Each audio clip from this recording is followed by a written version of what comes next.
Good evening, ladies and gentlemen. My name is Mairead Fleming, and I'm Managing Director of Brightwater. And I'm delighted to welcome you all here to our inaugural IT event here in such prestigious surroundings.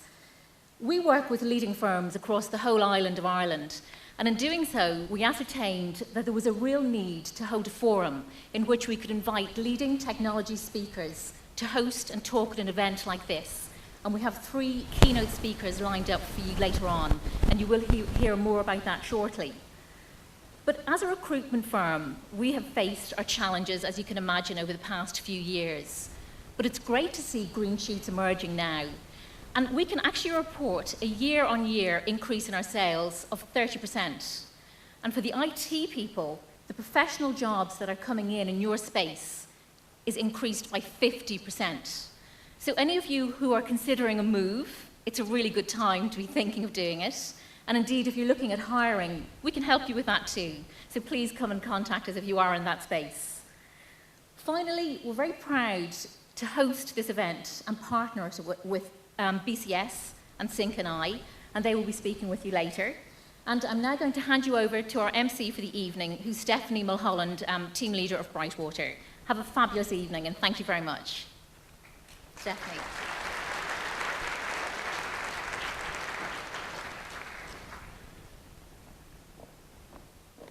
Hello everybody, I'm glad I made it up those stairs without tripping. It's really great to see so many of you this evening. Before I introduce our first speaker, I'd just like to run through some details about participation in this evening's proceedings.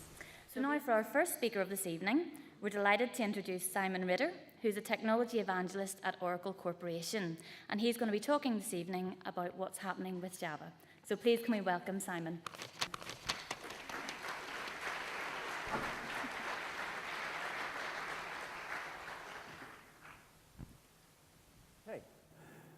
Good evening, welcome. I've got to say this is one of the more interesting places that I've presented in the past. Certainly going to be something to tell people about in the future. Now, what I want to do this evening is to give you an overview of where we're at with Java at the moment. So what it is that Oracle are doing in terms of the future of Java. And I've got quite a lot of material to get through, so I'm going to move through fairly rapidly. So I've titled it as a Java update. And yes, first thing that you notice when I used to work for Sun for 14 years, and then I got acquired by Oracle. And the first thing that you notice when you start working for Oracle is that lawyers get involved. And so all of my presentations now have to have this, what's called a safe harbor statement, which basically means don't base any of your purchasing decisions on what I'm about to tell you. Doesn't mean I'm lying, just means don't base any purchasing decisions on what I'm telling you. So the first thing is to understand that Java is everywhere, and it covers a wide range of applications. I'm sure most of you already know this because you're working on different applications in different areas, you're developing different kinds of code and so on. But it is worth just reiterating that Java is this write once, run anywhere concept, or as a lot of people say, write once, test everywhere. So the idea is that we can go right from the very, very smallest, Java card. So if you've got a mobile phone, you've got a Java card in your phone because the GSM standard has Java card as part of the SIM card. All the way up through mobile devices, through television set-top boxes that use Java, desktops, laptops, all the way up to big server applications. And it's interesting to look at how a single language and a single set of APIs, in many ways, can address such a wide range of types of applications and devices. What's also interesting is that Java is quite often confused because people think of it as just a language, but it's not. It's really 3 different things. There is Java the language in terms of the syntax of what you write for a program. So there's the syntax of the programming language, that's one thing. But then there's also a set of class libraries, something that has grown immensely over time since Java was first released. And this is one of the real strong points of Java, is that you have so many libraries available to you that you don't have to rewrite things like linked lists, you don't have to rewrite a lot of the code to access databases. It's already provided for you in the class libraries. And then, in order to make this write once, run anywhere concept happen, you have to have the virtual machine, something that translates the bytecodes that you compile from the Java code into the instructions for the particular platform that you're running on.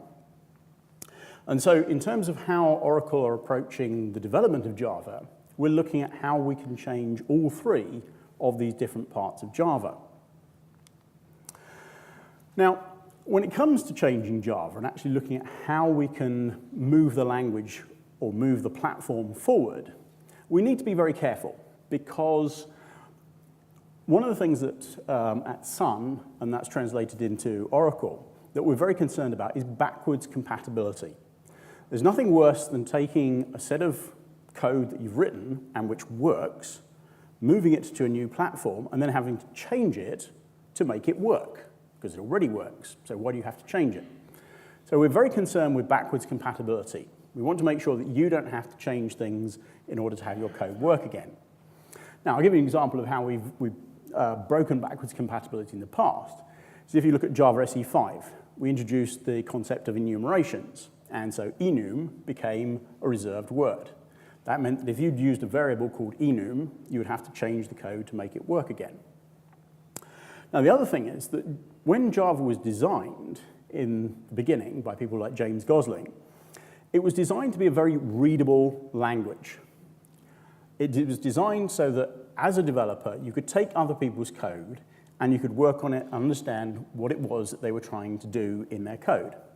Now, I know from experience that it's very possible to write unreadable Java code. I've certainly had the pleasure of working on a fair amount of unreadable Java code. But on the whole, it's a good language in terms of being clear, in terms of letting you understand what's going on. Quick show of hands, has anybody here ever used the Perl programming language? Oh, reasonable number of people with Perl. Good. Well, I'm going to upset you by saying that I firmly believe that Perl is a write-only programming language. Once you've written the code, it's almost impossible to understand what it was that you're actually doing.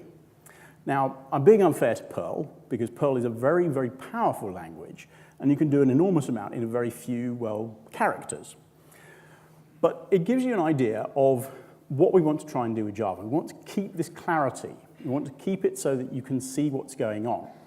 And the other thing is not hiding things from you, the developer, in terms of what the compiler is doing. Again, I'll give you an example of how we didn't quite succeed with that, was in Java SE5, we introduced auto-boxing and unboxing. Nice idea, because Java is not a truly object-oriented language. So you have primitive types and object representations. If you want to store a value in a collection, it has to be an object. So you need to convert your primitive value into an object representation using a wrapper class. In Java SE5, we introduced the idea of auto-boxing. So the compiler would say, if you try and add an integer primitive value to a collection, the compiler would automatically convert that into an object integer representation. And similarly, on the other side, when you remove something from a collection, try and assign it to a primitive variable, then it would unbox it into the appropriate value. The problem is, if you've ever read Josh Bloch's book of Java Puzzlers, this can give you some very hard to find, quite subtle bugs because of the way that the compiler does something without you actually being aware of it. So we need to be very careful when we consider how we're going to change Java in the future. Now, the other part of how we change Java is the whole process that's involved in creating the standards that make up all the different parts of Java.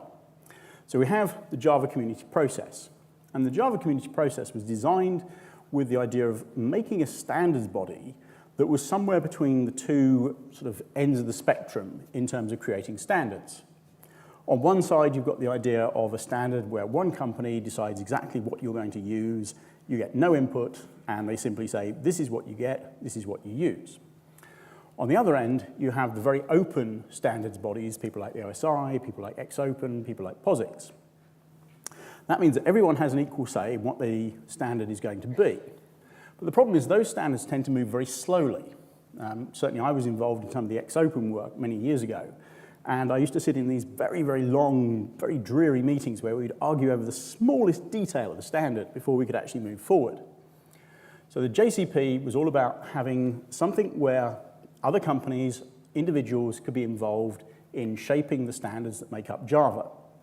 But we would have a way of doing it in a timely manner so that things would get produced in the right way. Now, that's partially succeeded in what we did, but it's also got some limitations and various things need to be addressed. So one of the things we're going through at the moment is the idea of reforming some of the JCP. So we've added some new members to the executive committee. There's SuJava, who are the biggest Java user group, well, basically in the world. They're based in Brazil, and they have literally tens of thousands of members in their user group. I have to say, they don't all turn up to the same meeting every time. London Java Community is another very active Java user group and part of the community of users of Java. And since they're very heavily involved in the whole financial services and banking side of things, it's useful to have them represented in the executive committee. Similarly, introducing Goldman Sachs as part of the executive committee helps to represent financial services and banking, which is an area that Java gets used in a lot. The other thing we're doing is trying to improve the process of the Java community process. And we're using a Java specification request to define those changes. So it's almost like a recursive specification request here. And what we're doing there is to say, let's make things more transparent. Let's make it easier for people who are looking at the design of the specifications to understand what is happening before we get to the public review version of a specification. So all of the mailing lists that are being used by the various expert groups to create the specification are going to be made publicly available. So you can look at the discussion that's going on, you can see what features are going to be included in the specification and so on. Now, part of what Sun did when they were running Java was to make, I've got to be careful what I say here. A lot of people think that we open sourced Java, and it's not true. We didn't open source Java.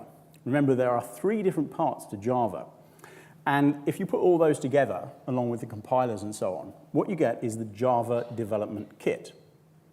And so what Sun did was they open sourced the Sun implementation of the Java Development Kit. You can go to the OpenJDK project and you can download the source code. You can build the JDK if you want. You can play with it. You can make changes and so on. Now, there are clear restrictions on what you can do in terms of creating a product based on that, in terms of making sure that it maintains compatibility with Java. But we've certainly seen that a lot of significant names have become involved in the OpenJDK project. IBM are a very big name who are working on another project in this space, and they decided to join the OpenJDK project. Red Hat are contributing a lot of code and effort to helping drive the OpenJDK project. Apple have a bit of a love-hate relationship with Java, and so there was an issue that they had a couple of years ago, well, about 18 months ago, I guess now, where they decided to deprecate Java as part of the Mac platform. And this upset a lot of developers. So rather than sort of completely going away from Java, what they decided to do was to contribute the code that they had to the OpenJDK project. And what that's enabled us at Oracle to do is to be able to use the OpenJDK project as our source base and then build a binary distribution which can be used on the Mac platform. We're in the process of finalizing that, so there's an early access version available at the moment, and expect to see a sort of generally available system fairly soon. Other people who are involved in a lot of the OpenJDK development, people like SAP, people like Azul, and even people like Twitter, who are a big user of the Java virtual machine. So if we look at the sort of history of Java and where we came from, way back in 1995, we launched version 1.0 of Java on the world. And clearly, it's been a big success. Lots of people have adopted Java, lots of people are using Java in many different projects. And if we look at the sort of way things changed, we went through version 1.1, version 1.2, 1.3, 1.4, and then marketing got involved. And so we went from version 1.4 to suddenly version 5.0. But engineering was still involved, so if you look at the version numbers that we use internally, it's still Java SE version 1.5 in many of the references that you get internally. Then we introduced Java SE 6 back in 2006, And at that point, we dropped the .0 because we knew there was never going to be a 6.1. Now, at that point, there was a bit of a gap between Java SE 6 and Java SE 7. And there were a few things that kind of got in the way.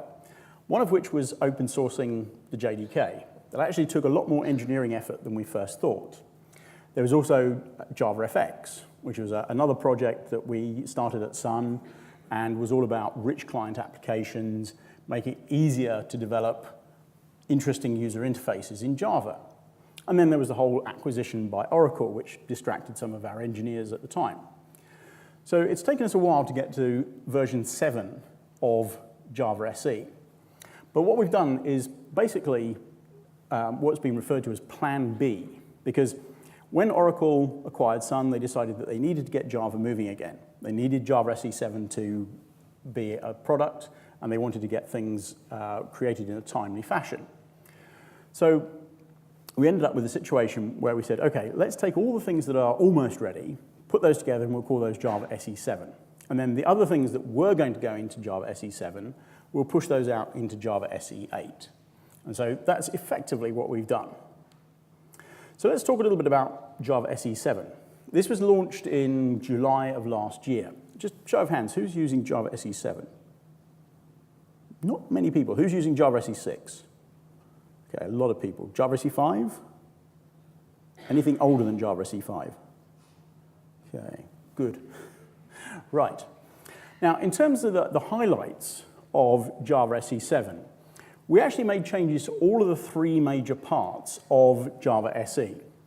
From the syntax perspective, there is Project Coin, which was small language changes, and we really did mean small language changes. There's things like the fact that you can now put a binary literal into a piece of Java code. So in the same way that you can do a hexadecimal number as 0xFF, now you can do 0B111, and that's a binary number.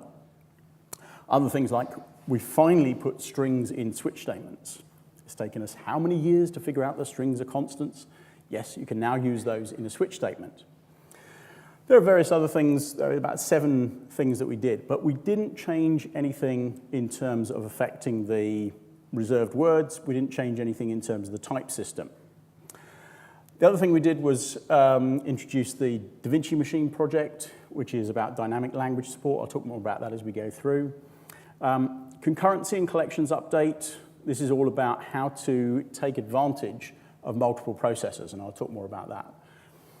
We changed some of the APIs. So we've added more functionality around things like networking, file systems. Again, the ability to actually copy a file from a Java application using a single method call, rather than having to write all the code about reading from one file and writing to another file. A couple of minor things around security. So there's a different way of doing cryptography. There's elliptic curve cryptography now. A new look and feel that you can use in Swing applications, and some minor updates around internationalization. So, like I say, the things from Project Coin are a fairly simple set of changes to the language. The idea of strings in switch statements, the idea of binary literals. Try with resources is a very nice idea, because what that does is it allows you to simplify code if you're using something that has to be closed. So if you're using an input stream and an output stream, in order for those to be closed properly, you should encapsulate them in a try finally block. And the finally clause should then guarantee that the close method is called for your resource.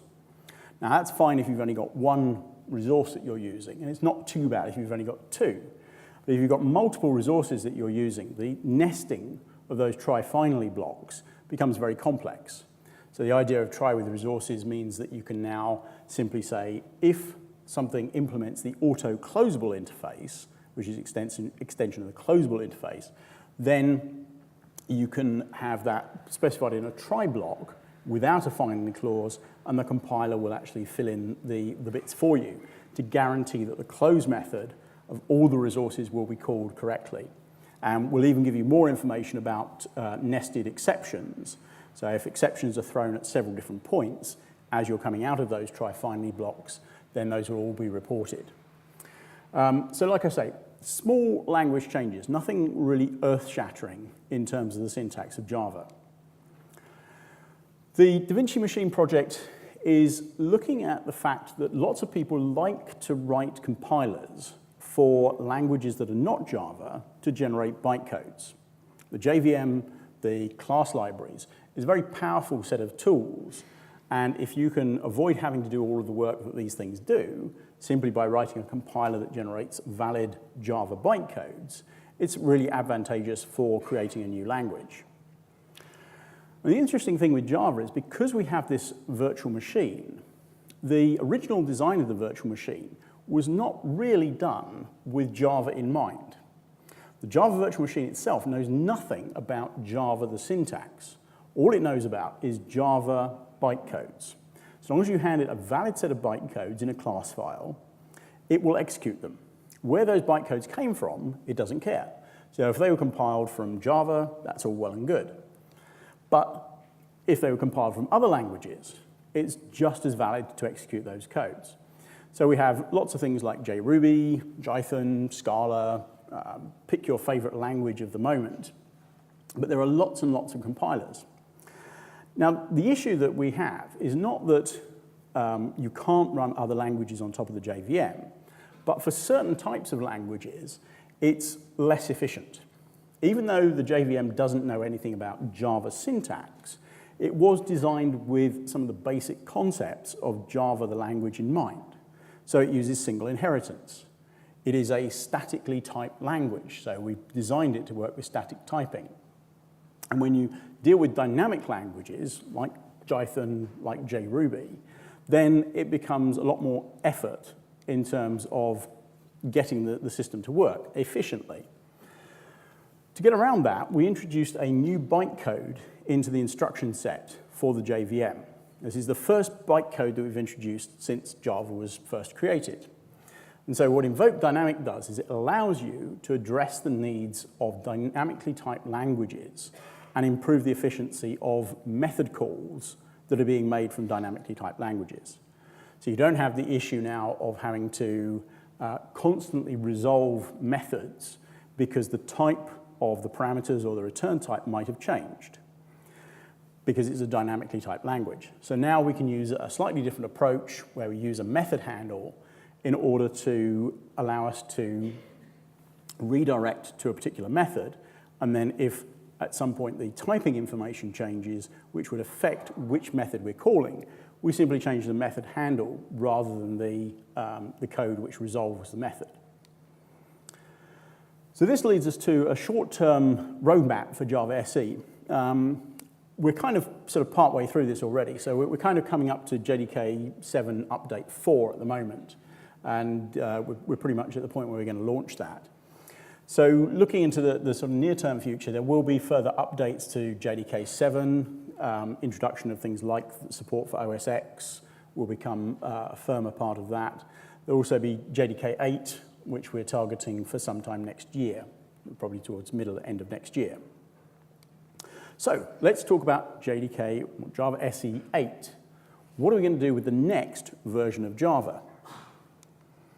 The first thing is Project Lambda, the idea of Lambda expressions in the Java language. So this is a fairly major change to the syntax of Java.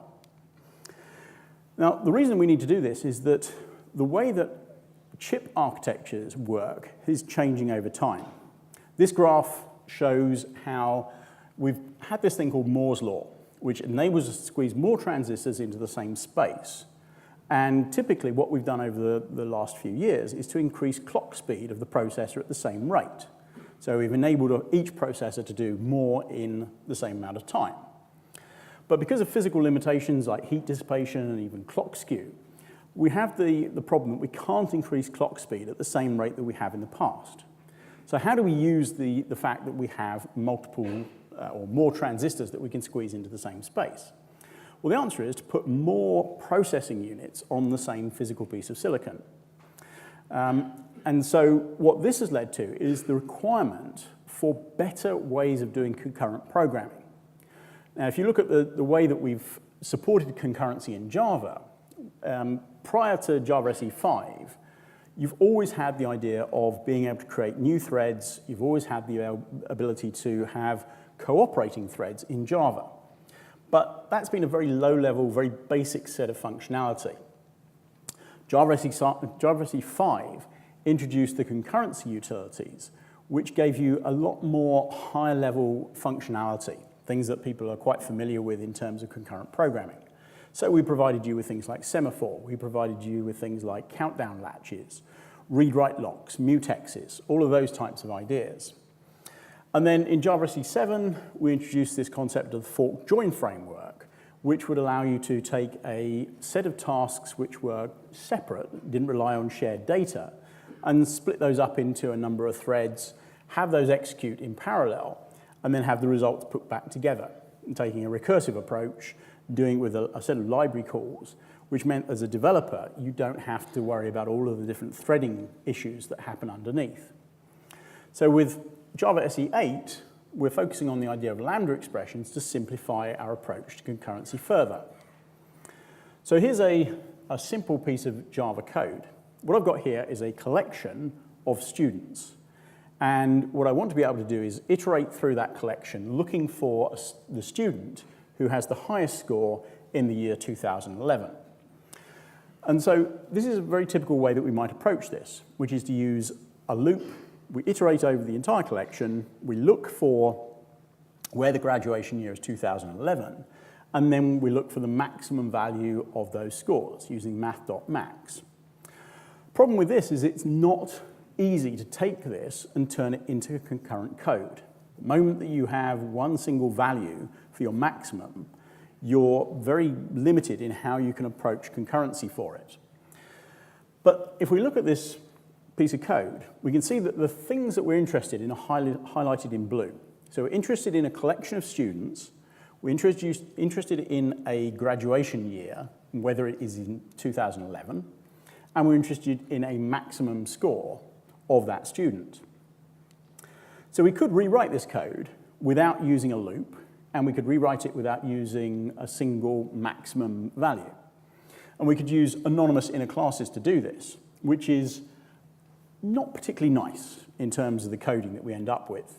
So what we do is we apply the same kind of idea that other people use, this idea of MapReduce, which is a well-understood sort of algorithmic approach to doing things. So here what we're going to do is we're going to create a filter method that takes an anonymous inner class, which implements the predicate class, has an operation method associated with it, and that's going to return a Boolean based on whether the year is 2011. Then we're going to use a map method, which is going to take an anonymous inner class extractor, taking the student and the double as its type parameters, and then that's going to have an extract method, which will return the score of the student. And then lastly, we'll reduce that using a method which is going to be our reducer method. It's going to then give us our maximum value. So we're no longer using a single maximum value, and in theory, we can make this more parallel. So what we're going to do is introduce new syntax to simplify that. So this is the concept of Lambda expressions. Rather than doing it using anonymous inner classes, we can replace this with a Lambda expression. And you can think of a Lambda expression in its simplest form as a way of using a method as an object reference. So you can pass, in effect, a method as an object reference to another method. So the syntax, and this is not final, there may be some changes to this in the future, is that now we call the filter method, but we use a Lambda expression to say that we're passing student S, so that's our parameter to our method, and then on the right-hand side of the single bar arrow is the body of the method, in effect, which is to say, is the graduation year 2011, return a Boolean. We map using the student S as our parameter, and we return the score of that student. And then finally, we reduce, where we say, give me the maximum value of the score that's being returned versus the maximum value we're recording. Now, we can use type inference to make that simpler, because we know that the collection contains students. So we can infer from that that the type of the objects are students, so we don't need to specify that explicitly. And we can also use a slight piece of syntactical sugar to make the method call easier by simply saying math : max, and that will pass the parameters to the max method and have the compiler do it for us automatically. And then if we want to, we can make this parallel by introducing this magical parallel method, which allows us to separate this up into however many threads we want. But by doing it this way, we can take different approaches to how we make our code parallel. So we're not restricted to doing it with any one particular algorithm. We can simply implement the parallel method in whatever way is appropriate. So Lambda expressions are all about simplifying the approach to how we do something like this, replacing anonymous inner classes, replacing single abstract method classes. But the problem that we've got is that what I've just described uses these filter, map, reduce methods. And at the moment, in the collection interface, there is no filter, map, or reduce method. So how do we get around the problem of introducing new methods to an existing interface? Because that is going to break backwards compatibility. If you already have a collection that you've compiled, and it doesn't have filter, map, and reduce, and you try and compile that with code which does use filter, map, and reduce, you're going to get a compile time error if you're lucky. Otherwise, you'll get a runtime error when you try and reference something in an existing jar file. So to get around that, we're going to introduce the idea of extension methods, or defender methods, in interfaces for Java SE 8. So now what we'll be able to do is say, in our interface, the collection interface, what we'll do is we'll say that this method, reduce, is actually an extension method. And then what that will do is it will say, okay, if you have implemented the reduce method in your class that you're referencing, we use that implementation. But if one doesn't exist because it's old and has been compiled before Java SE 8, then what we'll do is we'll have a default method that we can reference from the collections utility class, and that will just simply implement a set reducer, which is probably just a null operation. But it allows us to get around the problems of backwards compatibility by having extension methods to existing interfaces. Now, the other big part of Java SE 8 is the idea of Project Jigsaw and modularizing the Java platform. If you look at the APIs that we have in the Java class libraries, it started off at Java 1.0 at about 200 classes. We're up to about 4,000 classes now, and that's getting quite big and quite unwieldy. So again, quick show of hands, who uses Corba? Okay, a couple of people, fine. You're quite welcome to use Corba, but not many people do use Corba. So why is it that when we load all the class libraries, we're still loading class libraries for Corba and lots of other things that you don't use? What we want to do is take a more modular approach, not just to Java code, but also to the Java platform itself. So this is what Java Project Jigsaw is about. It's essentially about eliminating the class path from Java. So this diagram here shows the interdependencies between a lot of the different modules in effect in the Java class libraries. And this is the big problem that we've had, is that the number of lines you see here shows the massive interdependency between different classes in Java. So lots of classes reference other classes in the class libraries. So we've had to tidy this up a bit, and we've come up with a far simpler version of this. Okay, it's not hugely simple, but it's a lot simpler than the previous diagram. So what this will allow us to do is to specify subsets of the Java APIs so that you can say, if I'm developing a headless application that doesn't require any form of visual GUI or whatever, then I can only select the APIs that I need for that. You can compile against it. When you download the Java runtime environment, all you need to do is download initially the set of modules that make up that particular set of APIs. Now, we're not talking about breaking compatibility by having subsets of Java which are incompatible, but it is so that when you actually want to download the initial version of the JRE, you don't have to download the whole Java runtime class libraries at that point in time. The other thing is to enable us to modularize your code and effectively replace the idea of the class path. So what we do here is we say, from a a runtime point of view, the kind of information that we're interested in is what is the name of the class that contains our main method? And what are the jar files that we're dependent on in order to execute our code? So now we're going to have a module info.java file, which is going to allow us to specify the name of our module. So in this case, it's org.planetjdk.aggregator, and it's going to have a version number. Now, this is something we haven't been able to do with jar files. Jar files have proved to be very long in terms of their life, but they have limitations, and version numbers is one of them. So we have our module, and then we define the requirements of that module in terms of other modules. So we require JDOM, TagSoup, Roam, and so on. And we can also specify which version number we need for those different modules, so that when we're compiling, when we're executing at runtime, we know which modules we're looking for in terms of the other parts of the system. And then we can also specify where our main entry point is. So when you execute this module from the command line, all you have to do is call Java and the name of your module, and everything else will be picked up automatically. From the point of view of JDK8, the proposed contents, like I say, there's Project Jigsaw for modularity, Project Lambda for Lambda expressions. We're also doing a few other things. I'm going to talk about some of these in a moment. JavaScript is one where we're looking at improving the integration between Java and the massively inappropriately named JavaScript, so that you can run JavaScript from within a Java application. There's some device support that we're looking at for more modern devices like laptops and so on, cameras and what have you.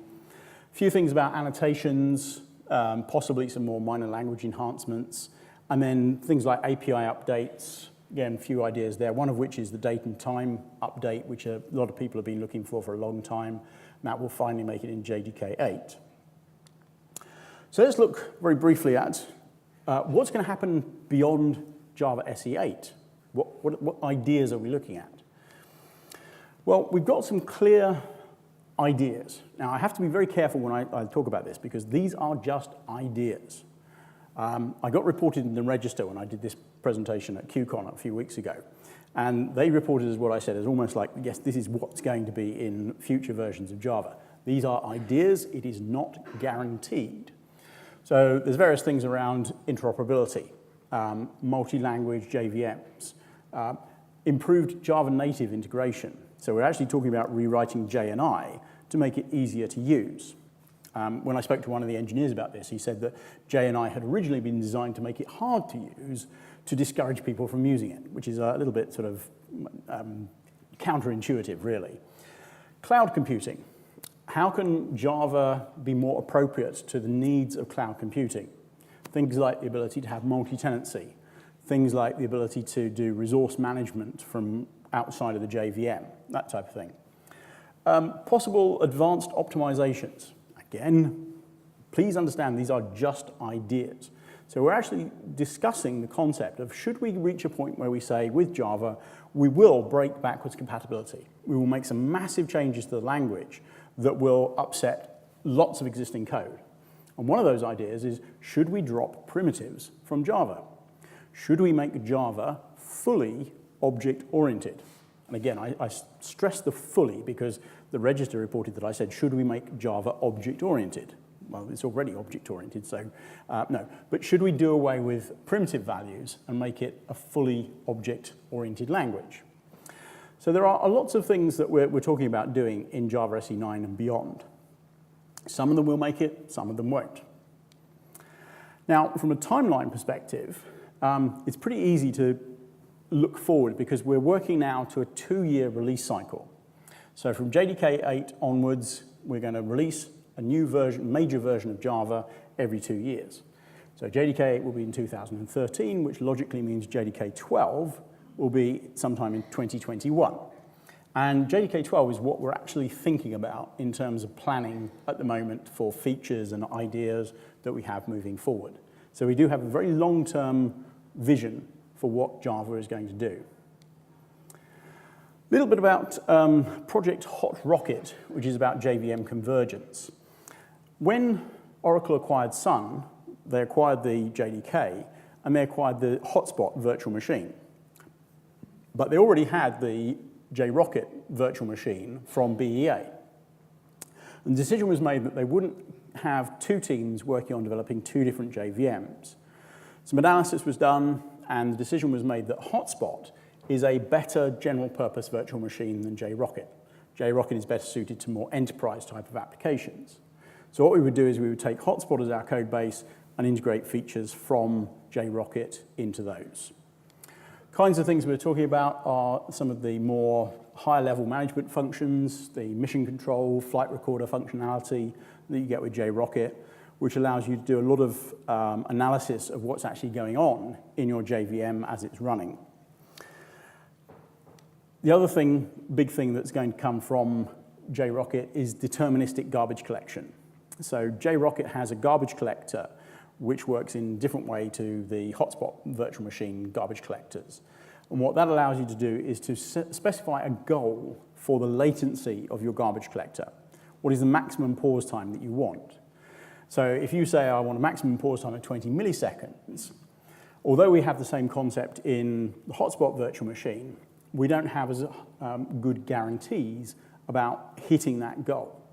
With the deterministic garbage collector, if the virtual machine is doing garbage collection, it gets to the point where it thinks it's going to go over 20 milliseconds, then what it will actually do is it will actually stop what it's doing, potentially unwind some of the work that it's already done, so that it can continue running your application before the 20 milliseconds time expires. So that's a fairly big feature that we're going to integrate with the Hotspot virtual machine.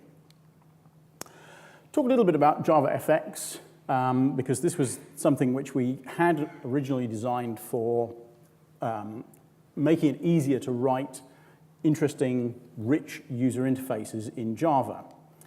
And when we first launched it, it was going to be a scripting language that compiled into bytecodes ran on top of the JVM.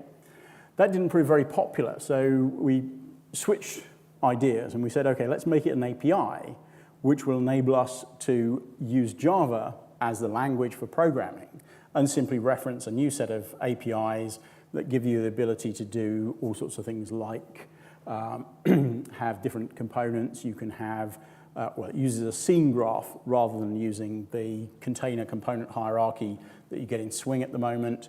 It's much easier to add things like effects, if you want to change the translucency of components, if you want to change the orientation of a component, things like that. It's very, very simple to do that in JavaFX compared to Swing-type applications. We're tying it into a new graphics engine underneath, so we can use the hardware acceleration that you have in the platform you've got, all sorts of things like that, which enable us to give you the ability to write much more rich and interesting applications. Like I say, from an architecture point of view, you've got this new set of APIs. We have the idea of the Prism graphics engine, which will either use hardware acceleration that you get from the platform like OpenGL or D3D, or if that's not available, there's a fallback position through software and using Java 2D. We have a windowing toolkit so that we can do windowing type activities for the JavaFX environment. We have a media engine, which will tie into the platform media capabilities. So if you're running on a Mac, you've got QuickTime. If you're running on Windows, you've got Windows Media. If you're running on Linux, you've got GStreamer. And Web Engine, which is an implementation of WebKit, so that we can render HTML into applications as well. Tying all that together is the Quantum toolkit, and then that turns into an API that you can use. A little bit about Java EE, because I've just got a couple of minutes left.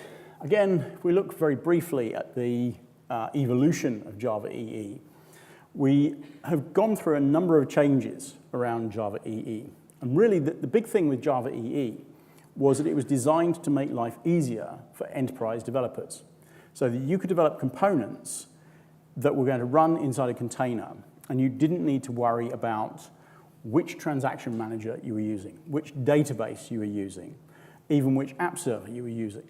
So the goal was that you could take a component and you could deploy it into an application server. By changing the deployment scripter, you could change which database you were using or change your security manager, all of those types of things. Now, what that meant was that we pushed the complexity from one place to another. So we ended up with very complex deployment scripters, and that provided a whole set of challenges. So in Java EE 5, Java EE 6, what we've done is really switched to the use of annotations switch the use of dependency injection, inversion of control. So that you, rather than having a deployment descriptor that you interact with explicitly, you can simply change annotations and you can say, this class is going to be a session bean. This method I need to expose as a web service. And here's the information that's going to be required. And then the deployment tools can take that information, it can compile the code, it can add in whatever is required in order to deploy that into an application server and have the various methods exposed as web services. So we switch from specific types of components to the idea of the POJO, the plain old Java object with annotations. And that really simplifies the whole process of actually making things work in Java EE. From a Java EE moving forward, Java EE 7 concept, the big area of focus is on cloud computing. I won't spend too long on this because Mark's going to talk a lot more about this in his session. But you can divide cloud computing into infrastructure as a service, platform as a service, or software as a service, depending on whether you're Amazon EC2, whether you're an application server, or whether you're somebody like one of the service providers. Salesforce.com is a good example of software as a service. So with Java EE, we're focusing on platform as a service. And what we're going to do is include a lot of APIs that address the needs of cloud computing. So we're going to use things like the idea of elasticity. How can we change the resources that are being made available to a particular application as the application is running? So that we can change the resources, we can grow as the load changes, we can shrink as the load changes. We need to have very clear isolation for multi-tenancy, so that we're not concerned with data being exposed from different clients and people being able to break through security barriers and things like that. So a lot of this is going to go into Java EE 7. There are a whole bunch of Java specification requests that are around this. These are the darker ones, the new ones that we're going to include in Java EE 7 candidates at the moment. So there's things like concurrency utilities, state management, batch processing, inclusion of support for JSON, for JavaScript interaction with the back end, various updates to things like EJBs, Java persistency architecture, Java messaging, and so on. So there's a lot of things still happening in Java EE moving forward. So just to conclude then, basically Java is continuing to move forward. It's very important that you understand that Oracle are very committed to the idea of continuing Java to be a relevant programming language, continuing Java to be a relevant platform for applications. The fact that we're addressing the changes in hardware architecture and concurrency, the fact that we're addressing the changes in terms of enterprise applications and the shift to cloud computing is a big demonstration of the fact that we're committed to making Java more applicable to these types of areas, and so still relevant as a choice when it comes to programming. JavaFX, as I said, is an interesting thing that potentially is going to be included in Java SE 8 around replacing Swing and AWT as the primary way of developing user interfaces in Java. And with that, I think, yeah, there's a few resources there, but you can get these from the slides, which will be made available after the presentation. So don't try and write all of these down at this time. And that is basically it.